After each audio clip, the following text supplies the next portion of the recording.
Thank you again for finding us at No Stoplights. I want to thank our sponsors, as we always do, Francis, Marion. Let's do it different today. You ready? I want to thank our sponsors, Victor's, Francis Marion University, Carolina Bank, Micky Fins, MPD Electric Cooperative, McCall Farms, Pepsi of Florence, PLC Commercial Real Estate, and McLeod Health. Those are some of the bedrocks of our business community, and we certainly don't ever want them to think we take their support for granted as we build a podcast and kind of an epicenter of information about our community that we hope you find interesting and rewarding. So the reason I led with Victor's is I brown nose with the best of them. And our next guest, Tim Norwood, is the proprietor of Victor's, among other things.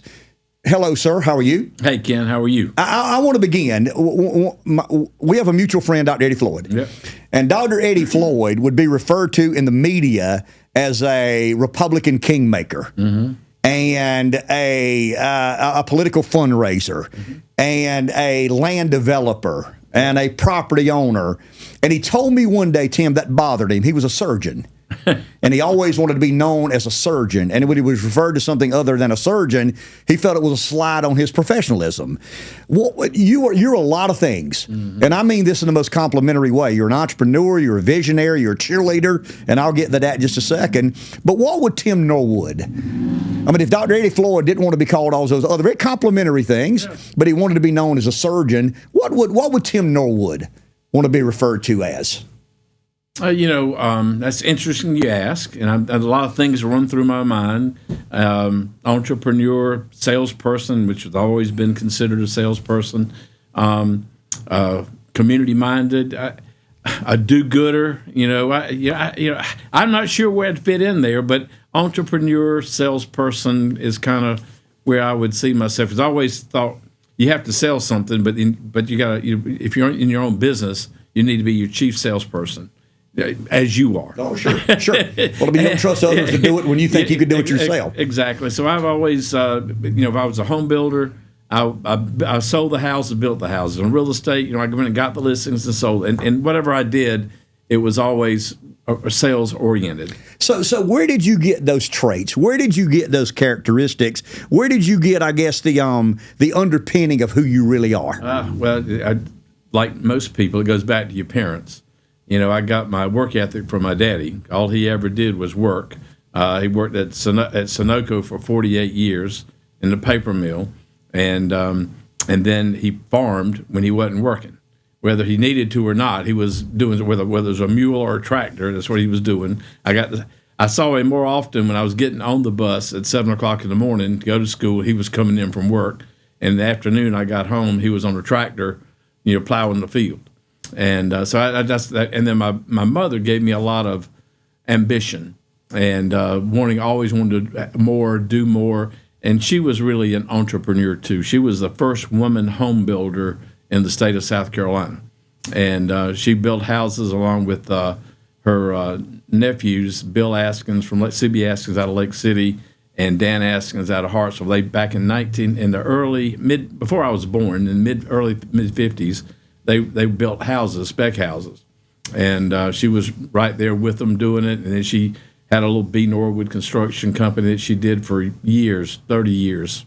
And so that's where I got my work ethic and my ambition from. And then my mother, I was a fat kid when I was growing up, but maybe I shouldn't say fat, husky. Big boned. Still am. Big boned. Big boned. There you go. Yeah. So I was a little husky. And she always did things. And I was the baby out of 5 boys, so I always got picked on a lot. My closest brother's 9 years older than me, and the oldest brother's 18. He was a freshman at the Citadel when I was born. Wow! So I was I had some later in life. I had some friends that grew up on Indian Branch where I grew up, and they said they could. I was like little Lloyd Fauntleroy, always dressed up in the little knee socks and everything. And my mother was trying to make me look good. And my brothers were walking around with holes in their shoes and holes in their knees of their pants. But I was shy. And so she put me in a lot of positions when I was, whether it's church or Boy Scouts, to make me have confidence. And when I was like in 5th grade, I got 4-H, I raised Poland China pigs. And showed them at the fair, and the little things that she put me in. MYF, when I was junior MYF, when I was 12 years old, I got to be a president of our little MYF group, which there were 8 of us, right? But still, it was putting me in those positions to grow and learn and be positive about who I am. And then Boy Scouts sold peanut brittle door to door, all up and down every street in Darlington. So that's where that came from. Okay, but obviously, I mean, those positive influences in your life created a certain work ethic, a certain desire, but you still got to go out and get your own. You do.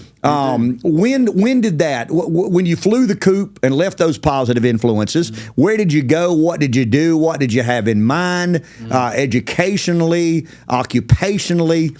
You know, I was, I wanted to go to Wofford to college and got accepted, which I don't know how I got accepted with a 750 SAT, but I got accepted. But being the baby, my mother wouldn't let me. She didn't want me to leave, so I ended up going to Francis Marion, and that was a big deal.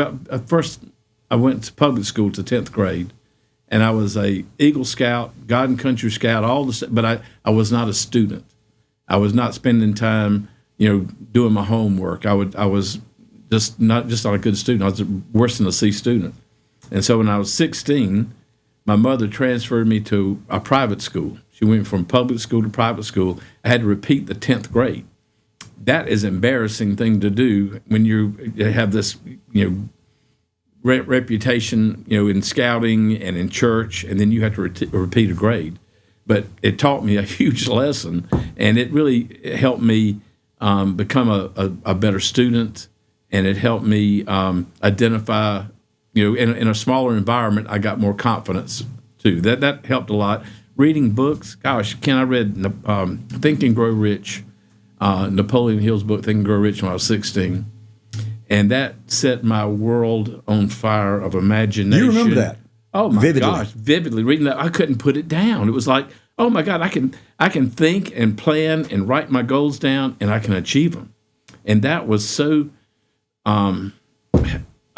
eye-opening. So it just opened my imagination that I could really do anything I wanted to do as long as I would do the work for it, write my goals down, put a plan together, and work toward that. I could do anything. So you go to Francis Marion. Mm-hmm. That would have been what year, Tim? 74. And Francis Marion, you'd have been amongst the first. We were the fourth class. The fourth class. Started in 70 or 71, so 74. 70, yep. You bump into a guy named Jim Brown. The next year. Okay. Yeah. Walk me through how that transpired. Yeah, Jimmy and I, he'd gone to Campbell University. We were the same age. He's a month older than me. I like to remind him of that. And so he transitioned from Campbell, and we were both playing soccer. We had played soccer in high school, and he came, and he'd been on a basketball scholarship at Campbell, wanted to come to Francis Marion. He didn't agree with the coach, or the coach didn't agree with him, one or the other.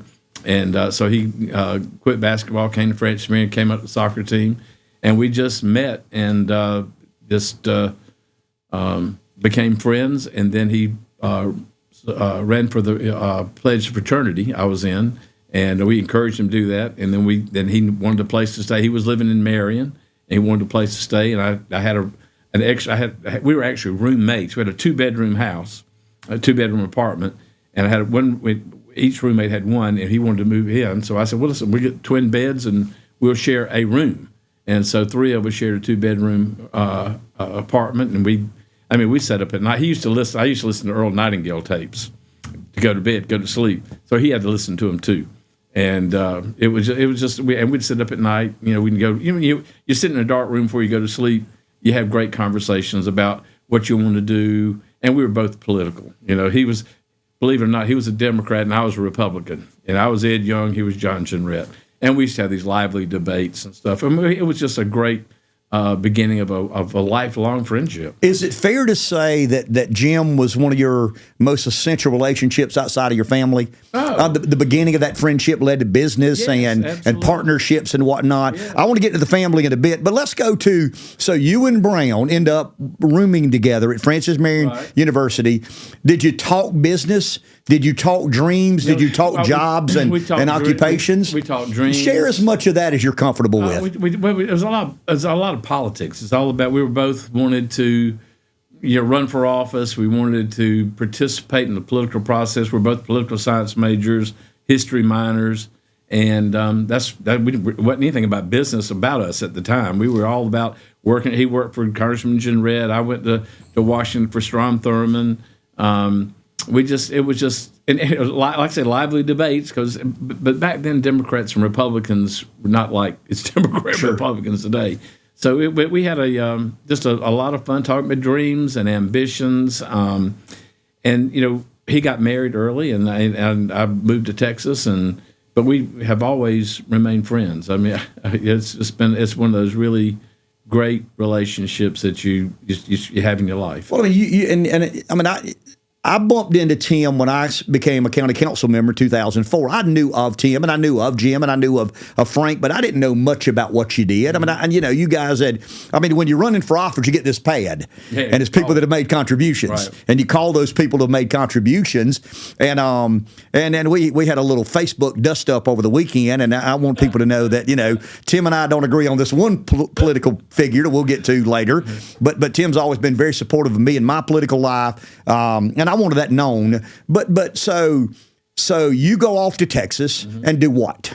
I work for Milliken. I on campus interview at Milliken. The gentleman came in and just a regular interview. I signed up for all of them. I didn't know what I wanted to do, what kind of job I had. I just knew I liked a sales job, and I wanted to move away for a while. I wanted. Why is that, Tim? Because I felt like I needed to experience life outside of South Carolina. I always knew I was going to be in South Carolina, but I just felt like I didn't want to go to the Army, but I felt like I needed to get some experience. And so I signed up for every interview that came to campus and went in Milliken interview, and he says, this is for a manufacturing job. I said, no, I'm interested in a manufacturing job. He says, why? I said, well, my daddy works at Sunoco, and he had me working at Sunoco in summer, and I'm not on the shift work, and I said, I'm not interested in that. He said, what are you interested in? I said, I'm interested in some sort of sales job.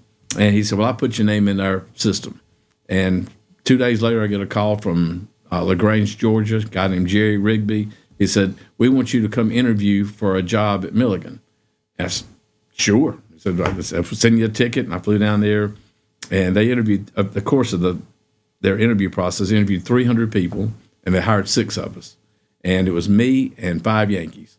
And from New Jersey, 2 from New Jersey and 3 from Ohio, and all from small schools. And that was it. That's what Milliken was looking for, these small schools with leadership ability or athletic ability. And so I went to work with them, went through training class, moved to Austin, Texas. By yourself? Yeah, absolutely. Scared. I was scared to death.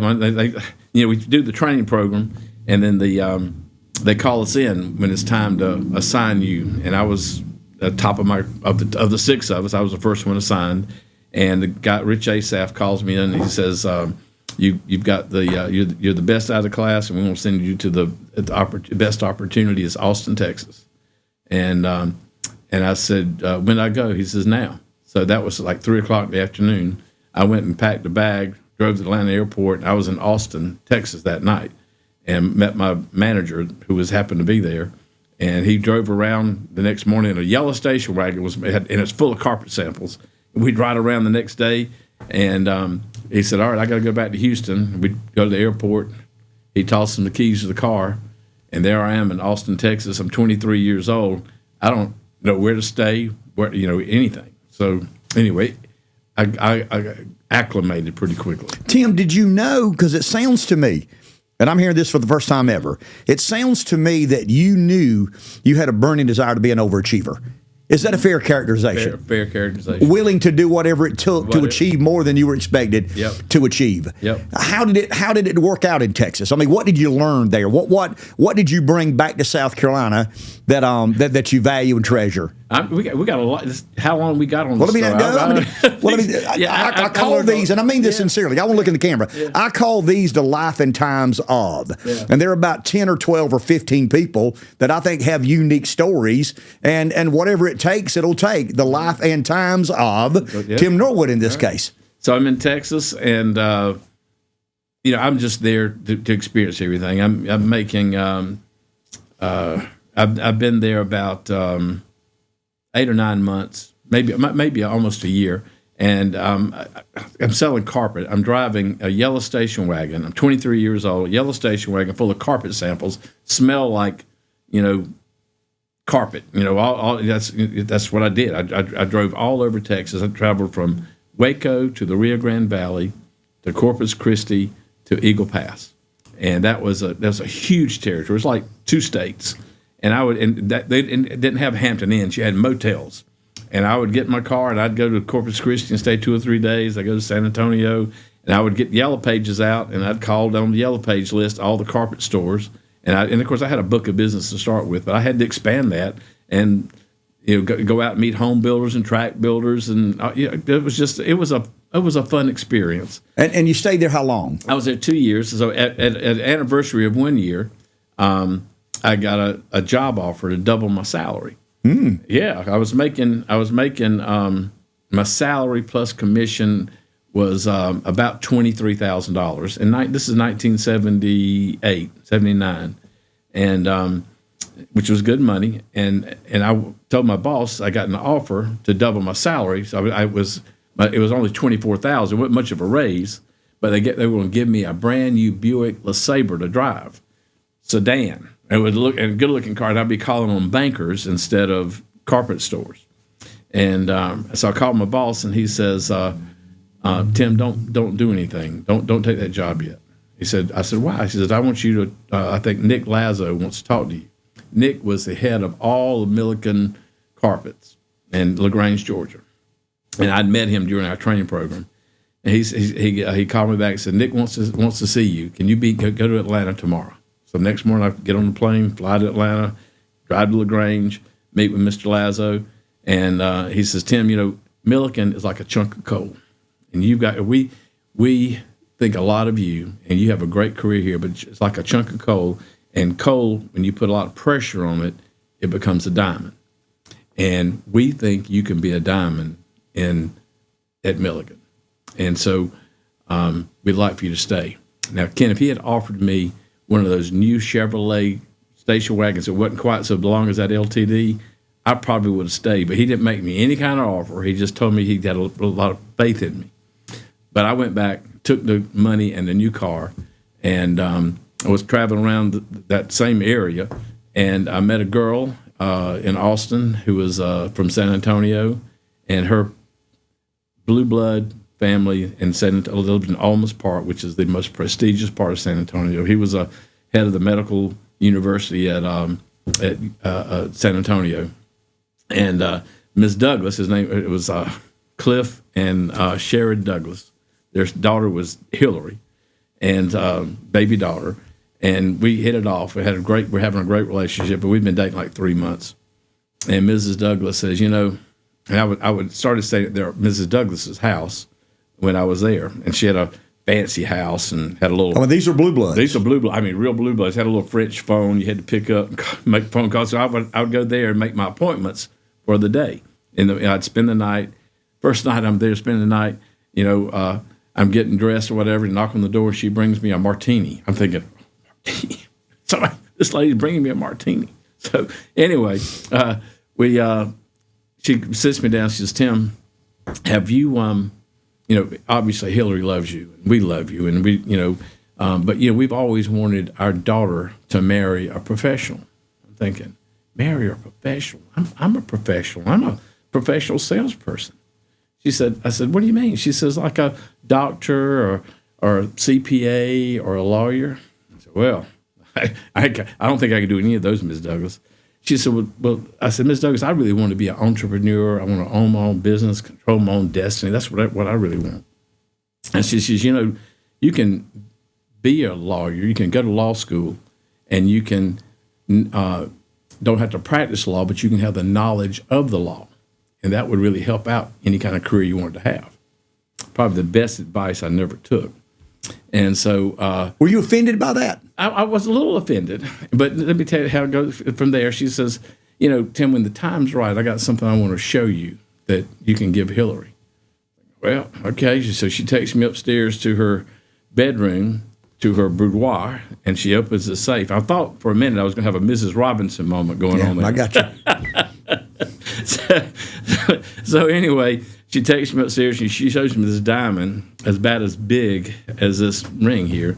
And she said, you can give this to Hillary when time's right. I said, Miss Douglas, law school sounds pretty good.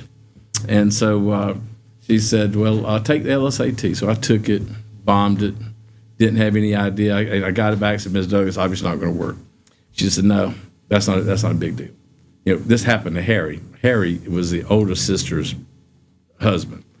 Same thing, story happened to him. Salesperson, and they send him he goes to law school and passes the bar and all. So she said, you can do what Harry did, and you just need to quit your job. I'm making $24,000 a year in that brand new Buick LeSabre. In the mid-'70s. In the mid-'70s. Well, late 70s. Late 70s. She says, you can quit your job, live on our ranch. They had a 1,000-acre ranch out in Pipe Creek. And she said, you live on our ranch, use our truck, and go back and forth and take your LSAT at the Stanley Kaplan Center. And you know what I did? I said, okay, I'll do it.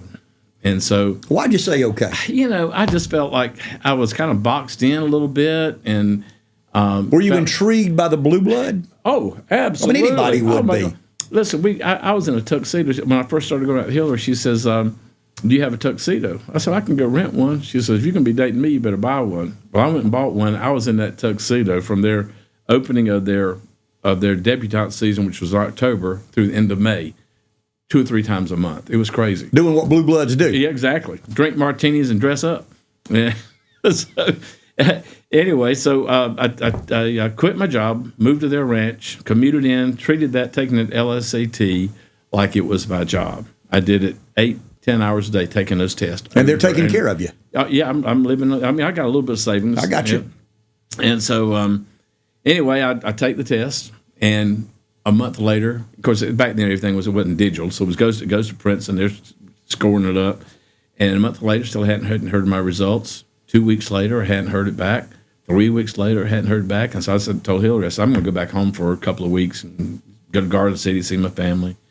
And I go home. My mother convinces me to come home, and she had a little home building business that you can work this home building business, and you can have it if you want it. And that sounded really good. That's really played to what I wanted to do. And so I came back. Still hadn't heard my results. I came back, and I walked into Hillary's apartment. She said, "What's the matter?" I said, "Nothing. Everything's fine." She said, "No, I can tell something's the matter." She says, "You're not going to stay, are you?" And I said, "Nope." I said, I tell you what, Hillary, I'll be a lawyer, but it's going to be in South Carolina. If you want to come back to me to South Carolina, I'll be a lawyer. But otherwise, I'm gone." A couple of days later, I'm still there. The results come back. I had gone from the lowest percentile to the top percentile and got accepted to South Texas State Law School in Houston. And but I'd made my decision to go back to South Carolina, and she wanted to stay there. I got to be nosy now. Yeah, go ahead. You talked about how important your mom and dad were to your life. Yep. Did your mom and dad know that you were being kept in Texas by these blue bloods who were taking care of you to make sure that they got for their daughter what they wanted? Yeah. Did your mom and daddy know that? And did they have anything to say about it? Did you try to hide any of that from them? I did not, and they knew about it. They knew that was where I was looking to do, and of course they wanted me to be here. And Ken, I wanted to be here. It wasn't that hard of a sell for me to come home. I wanted 2 years of experience life outside of South Carolina, outside of Darlington County, and I accomplished that. I learned a lot just from getting to know people and starting stuff from scratch and building relationships. And it's hard. I mean, you move to I really feel for people that move to any town, and it's hard to meet people. No question about it, especially if you're young and don't have a lot of underpinning, right. Exactly. Substance in your life. So you get back to South Carolina. Mm-hmm. You started the home building business. Mm-hmm. That would have been in what year? 1980 and 81. That would have been the post Jimmy Carter. It was our interest rates were 18%. Well, that's where I was headed. I mean, I'm doing the time in my head. I'm going like, wow. I mean, I can think of a lot of better times to be in the home building than 1980, 81, and 82. This is what was weird about it. My mother she was doing some farmers' home houses. She was building, 8 or 10 farmers' home houses, and which were government subsidized housing. Typical 3-bedroom, 1.5 bath thing, good carport maybe. And so she was building like 8 or 10 of those a year, and she was making, like $2,500 a house. Doing okay. Yeah, doing okay. I mean, she was. Sure. She was, and my daddy was working. It was all. They had above average incomes, and so I took it over, and she made me do all the hard work. Not because I never slung much of a hammer or Did anything. you know anything about home building? No, not nothing. But when I was growing up, I had to put insulation into houses, and had to paint and that kind of stuff. So I did continue doing some of that because she did everything on the cheap. She's a Depression person, right? So everything was on the cheap. And so I worked with her for a couple of months, and she said, hey, and of course it was about selling. So I said, we need more houses. We need to do more.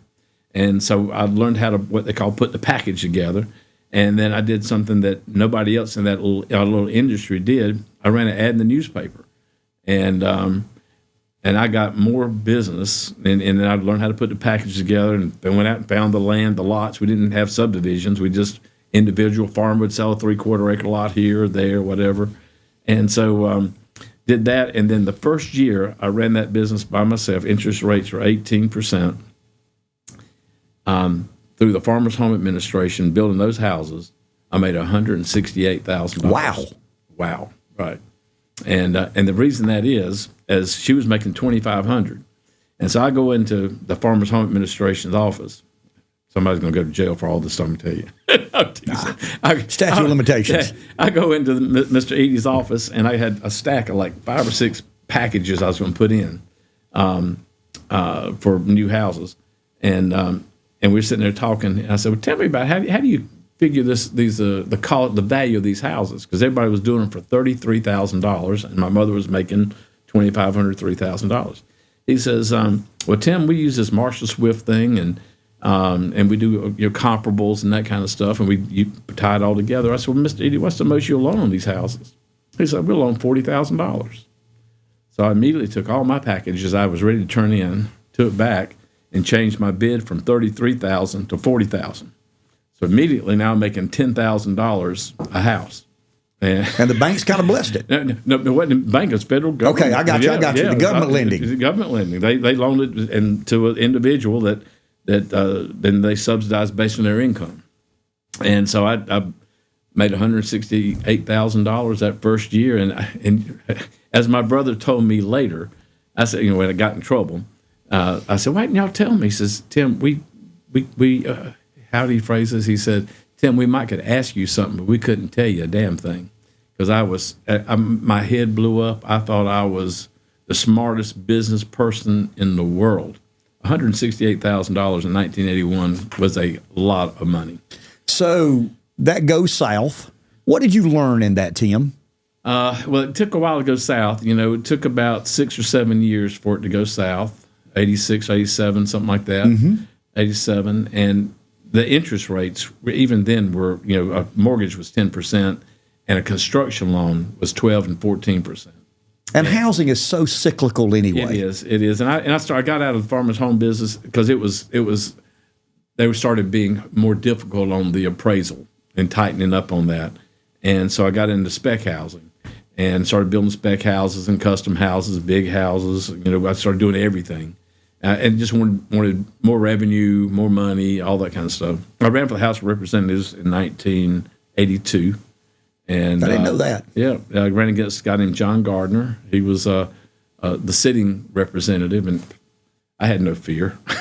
It was crazy. But it was in your blood to try and conquer the world. Yeah, exactly. But so that was in your DNA. Yeah, and I lost about 200 votes. But he was. I'm from the Cross the Tracks, Indian Branch Road. I'm an upstart, and it was just what I wanted to do. I mean, I have a desire to serve, and I got an ego like most people in politics is almost almost always ego driven. So anyway, I lost that, but I continued. I got married and had a baby, and then I was just continuing to push, and interest rates and everything, and it just got so hard. I mean, cash flow was just miserable because you're borrowing from one house to pay the next house, and then you're trying to skim off you're staring at the ceiling at night. Oh my gosh! I know. Man, cash flow in a business, and it's so hard. So after home building, what's next? You had this friend at Francis Marion named Jim Brown. Yeah, but that's the ways away. I've had 7 years of hell. took 7 years from 1987 to 1994 for me to cycle through I call it 7 years of hell because I went from several things. Like my mom died, my dad died. I went through a divorce and almost financial. I didn't do bankruptcy, but I wanted to do bankruptcy. I went to see an attorney. Probably been smarter to do that. Yeah, I went to see an attorney. He's an attorney, bankruptcy attorney. He said, "Well, give me $5,000 and as a retainer fee." I said, "Well, if I had $5,000, I could probably make it. I didn't have nothing." And so I couldn't do bankruptcy. I didn't have the money to do it. So I went to all the people that I had some assets, and I went to people I owed. I said, "Listen, I want you to go file a judgment. You file a judgment against me, and when I sell this stuff sells, you'll get some of your money and or all your money, however it worked out." And so I had some people did that. Some people decided to wait. But that 7 years, I went from home building. I tried to do real estate, had my own real estate business. That didn't work out. It's just so competitive. And then I just quit everything. And I had car repossessions, foreclosures, evictions, all this going on. Life sucks. It was hell for 7 years. Almost every bad thing you could imagine happening to you. I ended up living with one brother for a year or two, another brother for a couple of years, back to the other brother. And did you doubt yourself, Tim, during that period of time? You talked about how much of an appetite you had for success and how willing you were to do whatever it took to be successful. Yeah. Did those 7 years of hell, did they whip your ass? Humbleness. Okay, that's where I was headed. Yeah. That helped a lot. I became humble. I became a Christian during that period of time. When you're grasping, you're looking for something to hold on to. Seemed like God finds His way in your life at those point in times. Yeah. And not that funny, you grow up in a Methodist church, and the Methodists aren't good about inviting you to be a Christian. They just about you being good, right? They don't teach you you got to say the sinner's prayer. And so Bob Norris in front of the Shoney's, I ended up owning the business front of. That's where I became a Christian, at parking lot. And but anyway, that happened, and then you think, all right, I've been saved. Here comes manna from heaven. Oh yeah. No, it just got worse. It really tested your faith then. And I got in the Amway business for a while, which is a great thing. I thoroughly enjoyed my Amway business. Because that's purely entrepreneurial Amway business. I mean, you're recruiting people, you're selling product, and I built a pretty good little business there. Lifelong friends I have today through it. And but at any rate, I just that cycled through, and finally, one of my brothers that I was living with, he and I had a big argument, and I said, "Hell, I don't need you either." And this was in 1994, and I bounced around selling mobile homes, selling whatever. I mean, any place I could get a draw to pay my child support. But you knew you weren't lazy, Tim. Oh no, you knew you were willing to get up and go to work every day. I worked every day. I'd do something every day. Never felt sorry for yourself. No, I'd get dressed, go to work every day somewhere, try to do something, try to turn $1. I cut grass for a while just to get gas money. It was stupid stuff. And so my brother and I have fallen out, and I go over to a Days Inn here on 52, and I probably had $200 on my name, and I paid $19 for a room that night, and get up next morning, get the Sunday paper, and look for a room to rent. I knew I couldn't afford an apartment, so I looked for a room to rent, and there was a room on McQueen Street. And so on Sunday morning, I go over to McQueen Street, knock on the door, Mrs. DeBose. She's probably 82 years old. I knock on the door. I said, "Mr. DeBose, I'm Tim Norwood. I'd like to, rent." It was a room, a bath, and kitchen privileges for $50 a week. And I said, "I'd like to rent a room from you." And we chatted for a minute. So I moved in there with whatever little possessions I had, which wasn't anything. Couldn't even fit them into. I'd already pawned everything I had. And so I go in. I'm sitting in her room, and I'm working at a mobile home dealership. This particular person was a horrible person. He totally took advantage of people. And so I was working there and just get that $200 a week draw. And I was sitting there one night reading my Bible and just searching for answers. I know there's something somewhere, and searching for those answers. And I read the Bible verse in Galatians. It says, "You've got to forget your past and move forward." And Ken, I thought I had done that, but I had not. That moment, my past disappeared. I just put it all in the rear view mirror. Now, was it completely gone? No, because I still had, I had a couple of bad checks in Richland County. I had to go and pick orange suit and pick up trash beside of the road a couple of Saturdays. But when that happened, I created a business called Mobile Home Brokers. And when I would broker people, the worst thing if you want to have a mobile home and you want to get rid of it, you have to either trade it in or just walk away, whatever. It's hard to move it. So I created a business because I'd worked at mobile home place. I learned about financing and mobile home movers, people that could move stuff. And I started I ran an ad in the paper like I did back in the 80s. And I buy mobile homes. And so I started putting them together, and I turned around, and just less than a year, I made $100,000. And then that led me to a piece of land. I went to see, this is a sweet story. I went to see this man named W.K. Lund. His son and I, Kim, were classmates in high school, elementary school and high school. And Mr. Lund and I had done some business together. He had some farmland. And I went to him. I said, "I know y'all got this land here on the old Hartsville Highway, Billy Farrow Road." I said, "I'd like to help you develop that. And we'll split it. I do all the work, and we'll split what comes out of it." And it wasn't the best piece. They had to do a lot of work to make it work.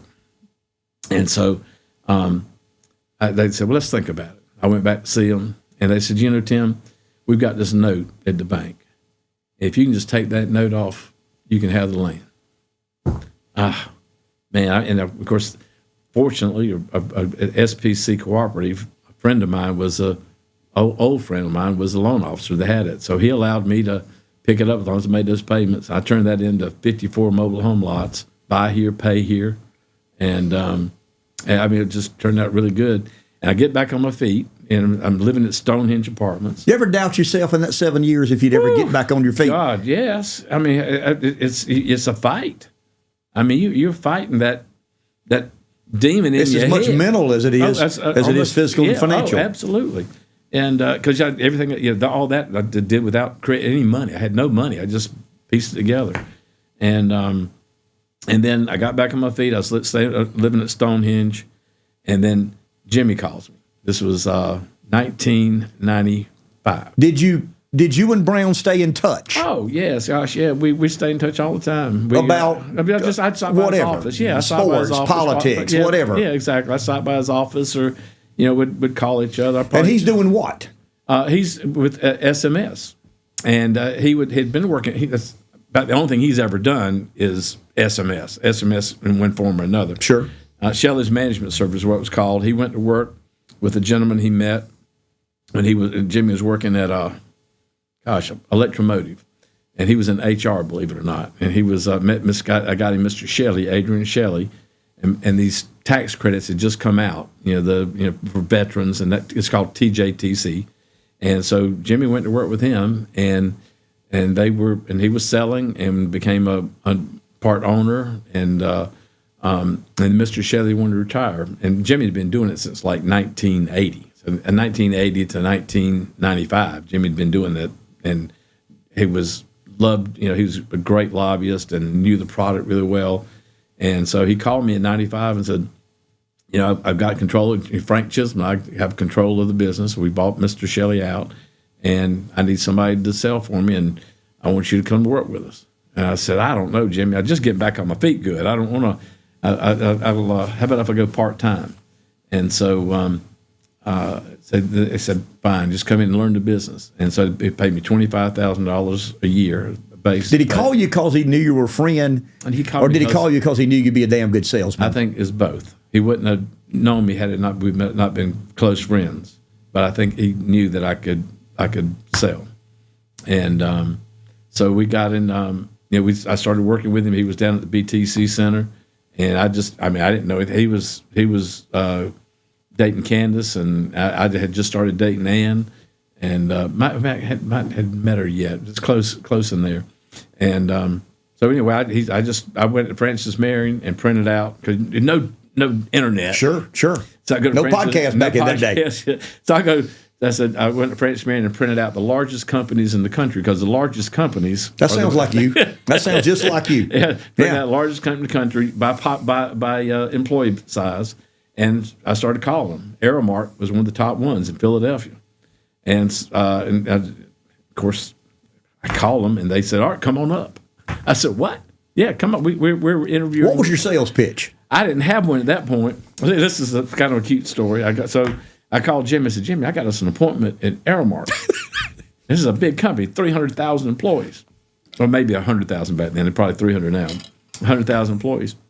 And he says, "Good, go up and see him." I said, "Jimmy, I just started here. I don't know. We don't have anything. I don't know what to say." And he said, "Go up and see him." So I didn't have any luggage. I had to go buy luggage. I had to get a coat. So anyway, I go up and see him, and I go up the top floor, Aramark building, 125-story building, downtown Philadelphia. I go up, and Irene Fairs was a lady I'd been talking to, and I thought I was going to just meet with her. No, she's got a conference room set up with the VP of HR, VP of tax, herself, and a couple other HR people, and just me, and with a canvas satchel, and I had some material that Jimmy had from previous things, and they started asking me questions, and I'm a Southern, don't know a thing, and I told them, I said, "Listen, I'm sorry, I can't answer your questions." I told them what I knew about SMS and the history and what we did, but I didn't know how we screened or how we made the most of our tax credit opportunities. And so I said, "Listen, I'm sorry, I'm embarrassed. I can't answer your question. I appreciate meeting y'all, but I'd love the opportunity to get back with you and answer and provide these answers." And they said, "Well, we're going to move along. We've got some other people we're going to talk to." So we didn't win it then, but I stayed in touch with Irene Fairs. I treated her like a mentor. I'd call her and say, how do y'all do this? Why do you do this? Why do you want this? And then we were able to take what Irene... Something made you believe that she'd listen to you. Yeah. What about that? Is that something just innate in a salesman? It is. I think it's kind of innate. It's just a people thing. It's not a salesperson. This lady will eventually give me a shot. It's a relationship. And so I stayed in touch with her, and now I did the things to build a relationship with her and stroke her ego and wanted to learn. I said, "Well, you do this," and I said, what are you looking for?" So I made sure that whatever she told me she wanted, that's what we were doing.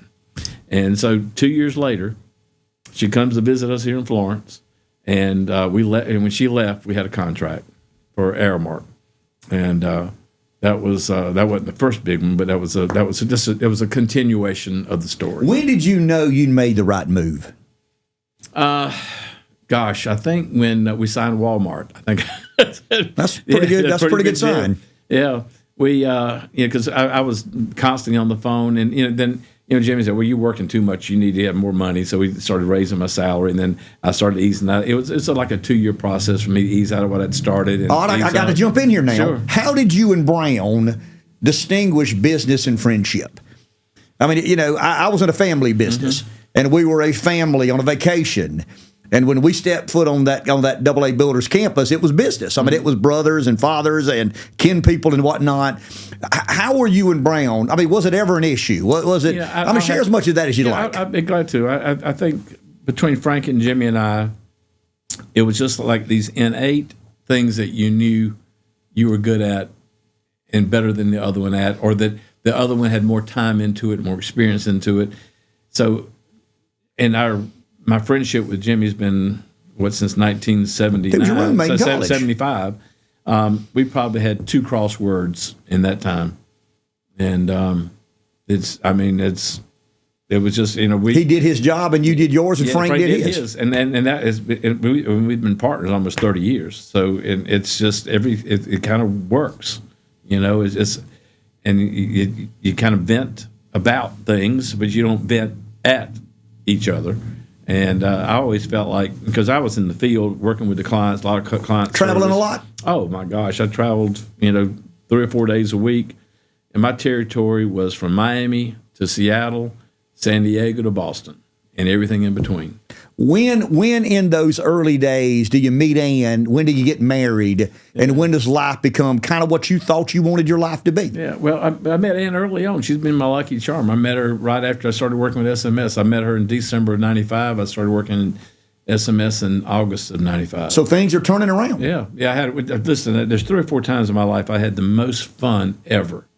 The 7 years when we built SMS from 95 to 2003, 7 or 8 years, whatever that is, that's when we sold it to ADP. Those 7 years, all we did was work. We didn't do volunteer work. We gave money to politicians.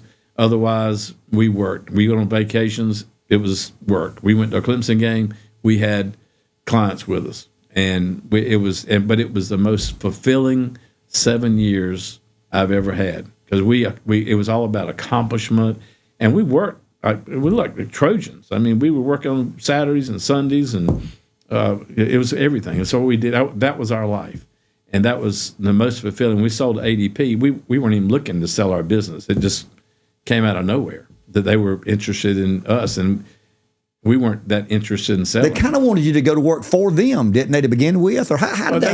They wanted the way it came out, the way I remember it. They were the big boy. They're the largest payroll company in the world now. Correct. And they weren't even in our business. They wanted to add our business to their salespeople. So instead of creating a department, let's buy one. Yeah, exactly. It's easier to buy.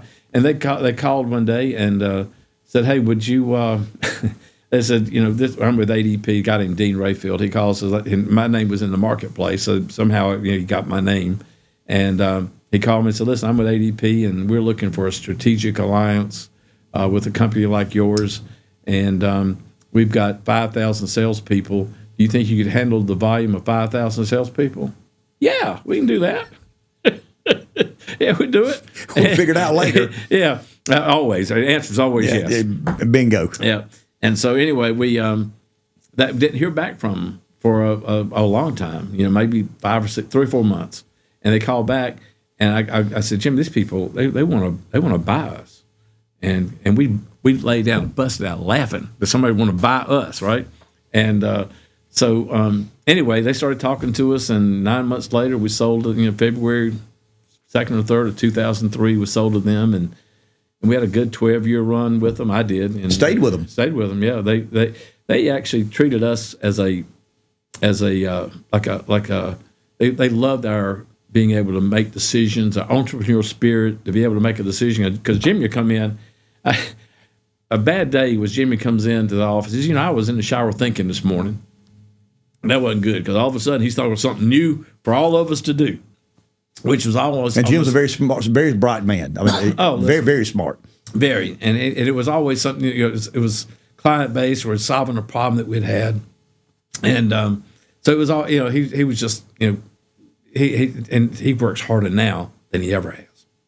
Last 5 years, he's been. Okay, you, Frank, and Jim have to make a determination as to whether to sell a business or not. Was that a long process? Was that a... Well, we probably owed a lot of money, too. We were growing business, and growing businesses... requires debt. And so we had to work with a couple of 3 banks, and our the cash flow, our client list was incredible. It was a Fortune 100 client list. Federal Express, UPS, Red Lobster, or Darden Foods, every franchise in the country, Burger King, McDonald's, Captain D's, Pizza Hut. We had them all. And all the grocery stores, Publix, Food Line. We had Walgreens, drugstores. We had every vertical covered. And it was just crazy. But anyway, and that's what ADP wanted our client base as much as they wanted our business. And because we had clients they couldn't get, which was hard to believe, but it's true. But anyway, we weren't really... It wasn't a hard sale. The hardest sale was trying to find out what the number is going to be, how much they're going to pay us. So that's 04. You stay on board. 03. You stay on board a dozen or so years. Yeah, right. And you're working and you're living and you're not under the gun of running a business, but you're taking. I mean, they're taking good care of you. You put up some money. Right. But you don't want to go home. I mean, well, we started another business there. Frank runs a really great business now called ERS, and we started that about 10 or 12 years ago. We had actually, I was involved with them in in a home health agency that they had. Back then, you had certificate of needs, and we had 5 certificate of needs across South Carolina, 400 employees, and we sold that business in maybe 2012, 2013, something like that, and then Frank retired, and because he was our guy that when we negotiate with ADP, we'd say, well, Frank doesn't like that. we didn't want to say we didn't like it. We wanted to use Frank because he wasn't going to come along. And he kind of liked being there. He liked being that guy. Still does. He still does, and he's real good at it. He's good at extremely good, but a very, very smart and capable man. Extremely, absolutely, and a generous man. Yeah, very generous man. Okay, so I want to go down this road with you, and I mean, we talk family, and you'll probably get emotional. I get emotional when I talk about my family. You and I have one thing in common: we take a lot of air out of the room. Yeah, that means the family sometimes doesn't get enough air. Did you realize that? Were you conscious of that all these dreams and ambitions that you have forced the family to kind of, I don't want to say be subservient to you, but had to consider, hey, I'm out trying to make it big. You got to understand things aren't going to always be at home like I wish they were. Yeah. It was that it was in my family with my father and myself. Tim, was that the case in yours? In my first marriage, it was definitely that I was trying to outdo, be everything, do everything. And then all that 7 years of hell came, went through a divorce, child support, But I learned, honestly, through the Amway business, how to be a great father. And you prioritize time. And so when we were building that business, no matter where I was, if my son was playing on Thursday night. And that's where I was headed. I mean, that's hard to do. Yeah, it's hard to build and maintain a business and honor those father obligations. Because my father never came to any of my games. I heard you say that. You resent that? Not really. I mean, I respect it. I understand what he had to do. But for me, when I had those decisions, I would make my schedule work. And, of course, I had that privilege, of making my schedule work. I didn't work at a plant where I had to be there for 8 or 10 hours every day. So when I had the chance when my son played on Thursday night or Friday night. Now it was a struggle. I mean, sometimes I'm coming from Timbuktu, from San Diego or San Francisco, coming in, flying in through flight delays and driving at the last minute. But I never missed one, and it was a priority. Was it a priority, Tim, to provide? I mean, as a father, as a man, as a male, we have this animal spirit about us to provide a better life for our families than we provided for ourselves. But you're right; it's kind of a balancing act. I've often wondered: was my motivation money? Was it security? Was it independence? Was it being able to provide for my family? All of it. It is. I mean, it is, isn't it, Tim? It is. It's every bit. It's. But aren't we better when we admit that? Yeah, it's a lot of ego. It's being able to win, to be able to be recognized, to live comfortably. Yeah, to have a nice car, for your children to have nice things. That's all part of it, and that's the motivation. Okay, you go from, y'all use your words, 7 years of hell to being very financially independent. Mm-hmm. How's that changed you? I mean, what's different about you today, not having to worry about, whether a check's going to bounce, because you don't, and I know that, and you know that, and most of our viewers will know that. But there was a period of time you wondered, how you get to the next Friday and how you get to the next. There's beauty in that, but there's struggle in it. You don't have that struggle now. What's different about you today as opposed to then?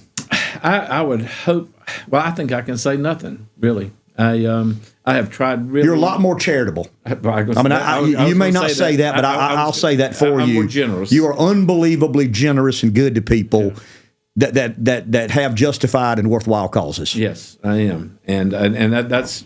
But I look back when I was 23 to 31. I don't know how I had any friends. I was obnoxiously arrogant in my mind. When I look back, that I just like, gosh, I can't believe I was that way. And through that humbleness, and I've tried to maintain that, even the success that I've had, that we've had, because you aren't success by yourself. It's your wife, your family, your partners, and the success we had. I have tried to maintain that level of understanding and commitment and work ethic and empathy is a big. Empathy is so big because I see people.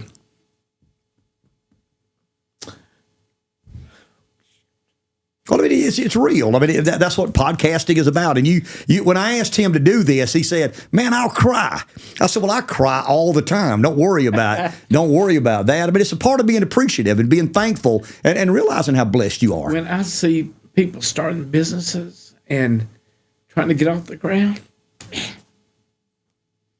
And some, Tim, I mean, you're a little older than I am, but some you see starting and getting off the ground, you see the exuberance and excitement, and you think to yourself, ain't no way in hell they'll make it. I mean, there's no way you can sell, yellow balloons, and generate enough cash flow to be, to pay the bank. Exactly. You can't, but I have such admiration for people who are willing to roll the dice. And so I help them so much. So how much does that cost? They say, well, it's $25. I said, well, here's $50. Or whatever. Go figure it out. Just let me help you. And, one of the people that are very instrumental in your life and have had an impact in my life is Dr. Fred Carter. Yeah. I think we have been unbelievably fortunate to have Fred Carter at Francis Marion for as long as we have. In all honesty, I mean, Fred Carter could be a president at an Ivy League institution or some school such absolutely. as that. He's the most prominent president of a university in South Carolina. People think Clemson, South Carolina. No, Dr. Carter is the man. But you publicly supported and been charitable to that university, and they've recognized some of what you and Jim and I think Frank went to Carolina, if I'm not mistaken. Yeah. You and Jim are alumni of Francis Marion. What does that mean to you to be able to give back to the university that you and Brown met one another at? Yeah. Well, I'm a firm believer that you are a product of the books you read and the people you associate with. And the associations I've had through Francis Marion made me who I am today. And that's something I can't ever repay. And I'm trying. I want to go back to your family now. Mm-hmm. A wife and how many kids? One son, natural son, and one stepson. And we don't ever, I said that just then, but we don't ever say that anywhere else. And I saw you doting over a grandbaby. Yeah, two on Facebook over the weekend. Yeah. It's cliche for me to ask somebody like you, what does your family mean to you? What do you hope to mean to them? This ego thing is legacy. I want to provide a legacy for them that they want to live up to, they want to participate in, the values that I have, that they will want to emulate those same values and transfer those values to generations of our family. We all have a responsibility to our families. You have honored and met that responsibility. Like most of us, you've tried as hard as you know how. I'm sure you've got some things wrong. I've got some things wrong. Most people have gotten some things wrong. You're not obligated to your community. You choose to be that. I've often said, and I go back to Dr. Eddie Floyd, call me a surgeon. Don't call me a Republican kingmaker. Don't call me a land developer. Don't call me what. I'm a surgeon. I want to be very, very complimentary of you. I don't know of anybody, and I'm looking at the camera, that has cheerleaded for Florence more than Tim Norwood. I got elected to county council 2004, and I'm thinking to myself, who is this guy? Every day ain't the 4th of July. You know what I mean? I mean, everything's not hunky-dory in good old Pee Dee in Florence. You have tried your dead level best, and I'm not kissing your ass. I'm not going to do that. But you have been one of the few people who have just, over the years, relentlessly advocated for Florence and the Pee Dee region. What motivates you? Well, first, it's where we live, right? And why wouldn't you want where you live to be the best place it could be? And so that's always motivated me to strive for not only me to be better, but everybody around me to be better and my community to be better. That's just always. It's a damn disease, Ken. I wish I didn't have it. But it's just. I think it's just what I do. I wish I could explain it. It's just that what my mother instilled in me about helping people. She'd pick people up off the side of the road, bring them home and feed them. She'd adopt these kids and that down the road that lived in a cardboard house, what do you call it, a paper asphalt paper house or whatever, and we should adopt them. And just her caring for her community, and so I just what you do, you try to make it better. And I've done it through Boy Scouts and through the economic development and whatever. It's just what I do. I just, and it makes me feel good. I can't say it doesn't make me feel good, but when you get the praise for it, say, oh my God, don't say anything. I don't really want that. I want it, but I don't want it. Last subject I want to cover with you, and this has been so interesting to me. A lot of these things I knew, and a lot of these things I didn't know. You are intensely committed to politics. I mean, you are, and things better. Well, I mean, and as a business owner, I mean, you try to be careful at times, and you don't try to be so careful at other times. I mean, I said on Facebook, I think someone basically someone took a shot at Tim, and I said, hey, I like Tim Norwood, I like Donald Trump. And they responded, Tim, and this is what kind of caught me off guard. They responded, well, who listened to your radio show? I bet Tim doesn't. And they didn't know the history that you and I had. They didn't know how many times you supported me in my politics. And we know we disagree on Trump. What is good politics to Tim Norwood? What intrigues you to want to be interested in such a blood sport? Well, it shouldn't be a blood sport, first of all. It's become one. And because to me, Fritz Hollins wrote a book, Making Government Work, and that's what's good politics for me, is making government work. I mean, fixing the damn potholes out there, or what, making opportunity for the community. The government is supposed to me, is that fills the void when nothing else will. Aspirational government. It shouldn't be aspirational, but it should be what government does. And it should be finding common ground. Bipartisanship is. I'm going to do some things through a foundation I'm creating that's going to be about it, creating bipartisanship, and because that, to me, that's where the magic is a good deal, whether it's in business or politics, is when both sides are a little unhappy. I didn't like that, but I did it, but the greater good is. But I think why do you think we've lost that, Tim? God, I don't know. I mean, and this is where you and I would. It's been a long time. Well, I mean, and here's where you and I would a bit disagree. I mean, the country's deeply divided. You know that. I know that. You got to be on one team or the other. You got to have a red jersey or a blue jersey.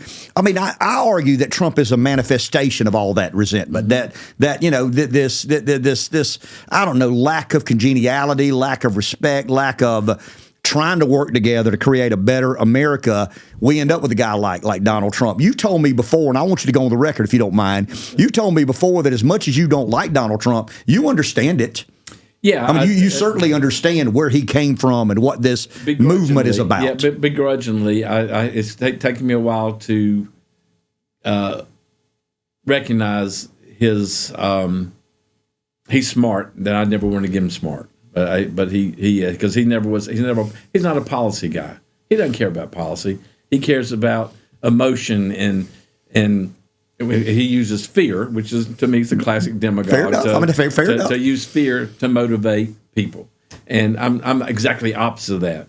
And so that's, I guess, probably the bottom line of why I don't like him is because he talks a big game about being successful, but he's so negative about our country and about people, and I can't endorse that kind of behavior, and certainly I can't. If I endorse it, I vote for it. I can't vote for it because I just don't like that behavior.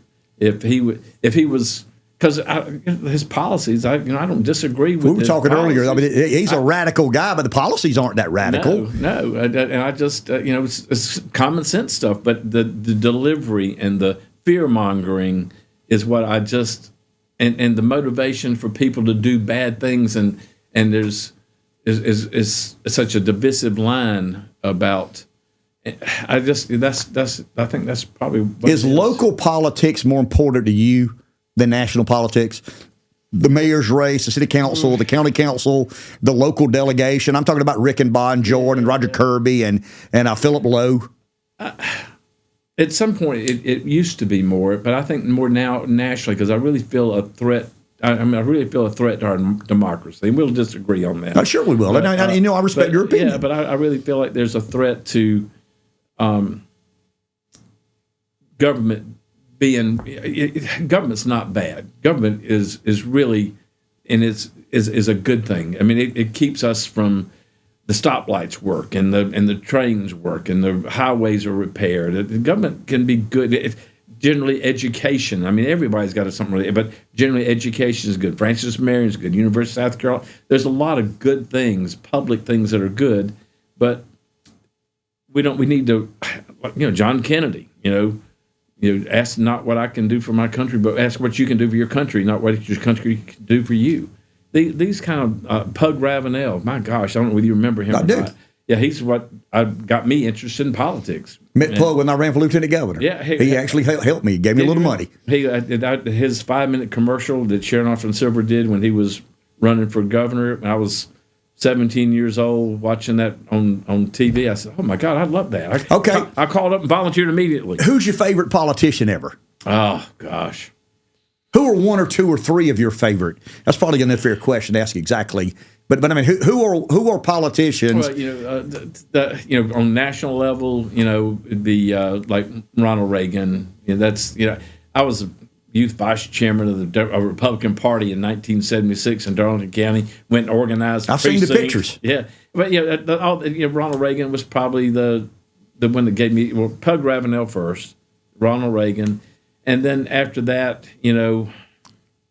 I became friends like with Robin Talon, who's a great guy, John DePere, Tom Rice.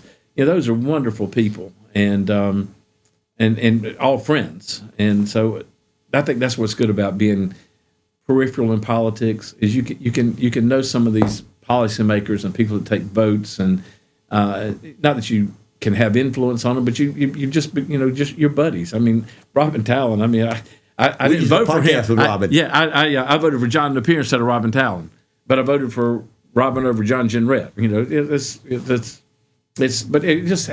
All those politics used to be so fun back in those 70s when they used to Ed Young and John Jenrette and Robin Talon, John DePere. Those were fun days of politics, and it wasn't the blood sport.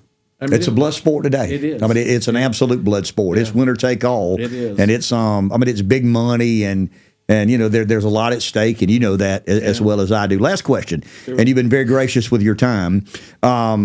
What is Tim Norwood going to do with however much longer the good Lord gives him? I'm doing as much good as I can. What do you mean by that?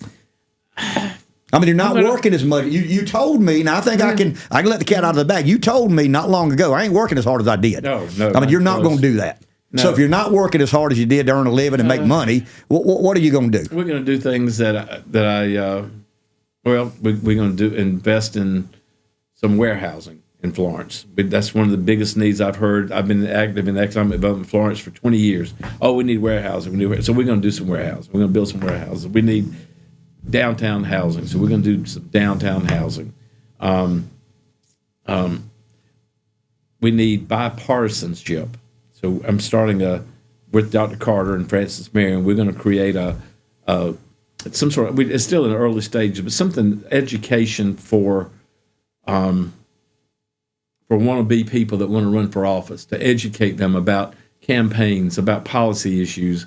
And it won't cost them anything. Just come and learn. They have great speakers for people that may be interested in that.